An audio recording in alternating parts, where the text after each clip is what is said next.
So this is just a little quick how to help you get your somewhat low car onto a trailer. So as you can see, U-Haul trailer with the RV, and I parked it down all the way where the vehicle was really low so you could see what happens when you do that. So the front of the trailer is really low and the back is really high.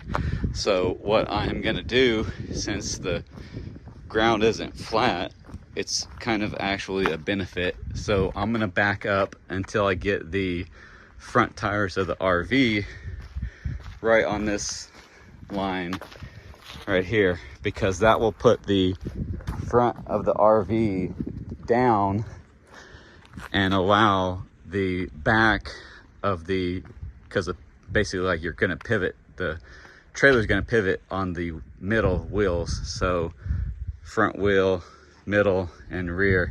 So having it where the, I don't know what I clicked on, hold on. So having it where the front wheels are low is gonna bring up the back of the RV where the trailer hitch is, and bringing up the front of the U-Haul trailer, which will bring down the back of it.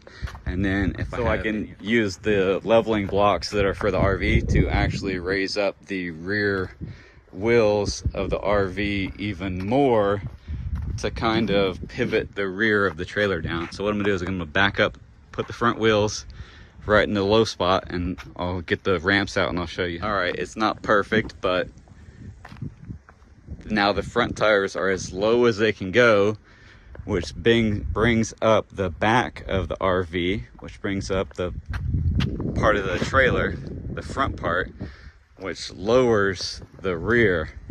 The other thing you can do, which I don't recommend it, might be a little bit too much stress than what is needed, was you can crank the tongue, like basically the tongue, you know, the part that comes down the stabilizer for when like the trailer's not on your vehicle. I can't think of the dang name of it, sorry. Anyway, so you can crank that down and actually use that to lift the front of the trailer, which you got to be careful, because as you do that, that's pulling up on your hitch assembly, which obviously when you're towing the whole thing, if you go over a bunch of bumps or anything like that, the whole thing's gonna be putting stress on it, which is not that bad. But what it's going to do eventually is if you go too high, it's going to unload your suspension all the way.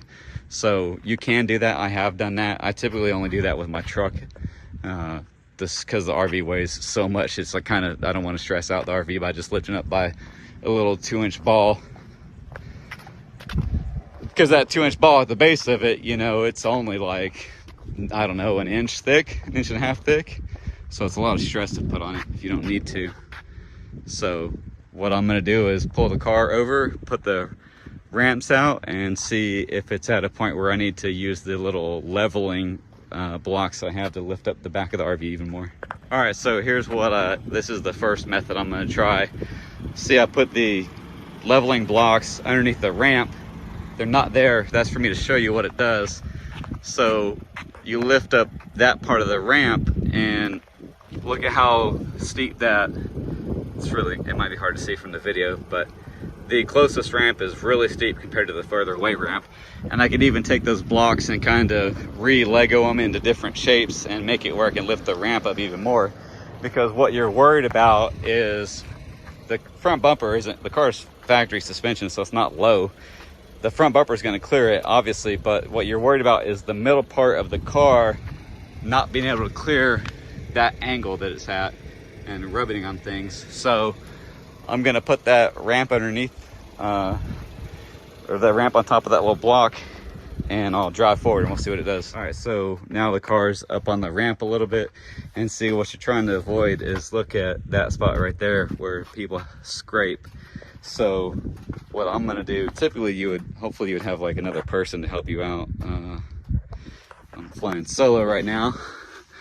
And then you want to make sure that you would just pull it up very slow and have someone watch under there and make sure it's not hitting. But what I'm gonna do is inch it forward like a foot at a time and go back and check it. All right, so I cheated a little bit. I was worried about scraping on the frame of the car, so I used the tongue jack to pull up the front of the trailer and it unloaded the suspension a little bit, but it's okay, nothing broke yet. All right, so I got the front tires on the actual flat part of the trailer and nothing made any crazy scratching noise, and I think we're perfect under here. Looks really clear, so I'm gonna drive it the rest of the way on there. The other thing that you could do if you have a lowered car, you're not an old man with a bad back and just ride stock suspension, is once you get the rear wheels onto the ramp, you could take the little leveling ramps and put them on the ramp to bring up the back of the car even more. But I don't think I'm gonna need to do that. All right, so I made it halfway up onto the trailer. Crucial thing to check at this point is that's when this is gonna be the closest to hitting anything on the car, just because of how the car is. Here's a quick little pro tip on how to make sure that you remember to bring up those feet before you drive away. Put the key to the engine right there so I can't start the RV, and then I'll be like, oh shoot, I gotta move this thing. All right, so she is all the way on the trailer. The other thing you gotta look out for is if you have a very low nose of your car, you might hit on the part that's meant to keep the car from going forward when you stop, when you slam the brakes on. So what I'm gonna do is I'm gonna cheat, which do not do this under no circumstances. And if you do, probably don't do it with a car with only like 10,000 miles on it. Putting the RV leveling blocks right there, and I'm gonna pull the car up on there to raise up the nose, which is bad because these can slide around really easy on here, but I don't think it's gonna happen because I'm gonna, if you ever use one of these, you use this webbing and that's what secures the car. It just goes around the tire and it locks down into this ratcheting mechanism up here. So hopefully that will keep it from being completely sliding around, and I'll just get out and check it every few hundred miles. Let me add a little bit more of a description to this and reasoning.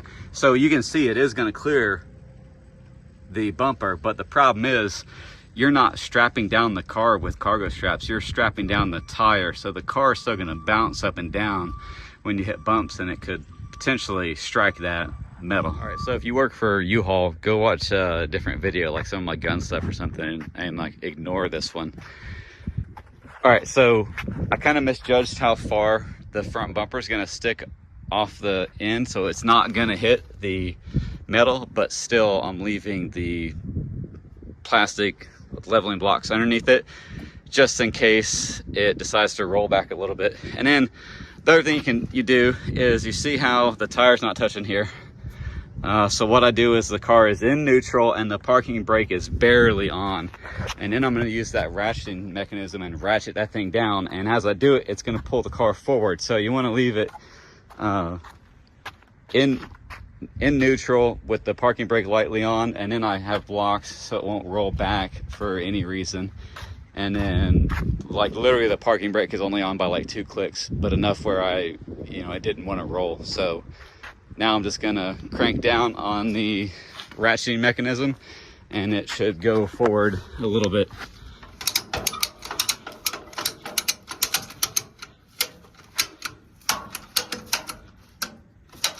There we go. It's barely touching, like barely, but I like it. All right, now both ratcheting straps for the front wheels are on, and the 2 chains, there's a chain that goes around your front tow hook and one for your rear tow hook, and those are all on.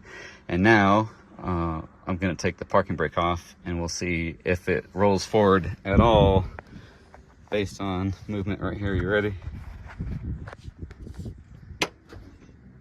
It didn't. All it did was unload the rear wheels. So now that we don't have a bunch of pressure on the wheels, because now the straps were holding it, now I'm gonna put it in gear. I'm just gonna put it into third and put the parking brake on pretty decently hard. And then now it's good to go. All right, so all the way done, straps are good, tires are touching, chains that go to the tow hooks are on. Don't judge me on the locations I put it. And tires are touching. And then you just make sure all your ropes are tight and then drive around a little bit. Probably after 5 or 10 miles, stop and check it for the initial time, and then you can probably do, I don't know, 100 miles or so, drive for like an hour, stop and check it. Well, she's all done. And we got dinner. They were over here the other day trying to get into the main part of the fence, which is good because they shouldn't be trapped in here. What are you guys doing? These are Florida deer.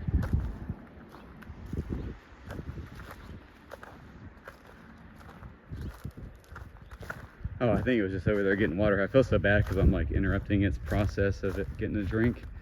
What are you doing?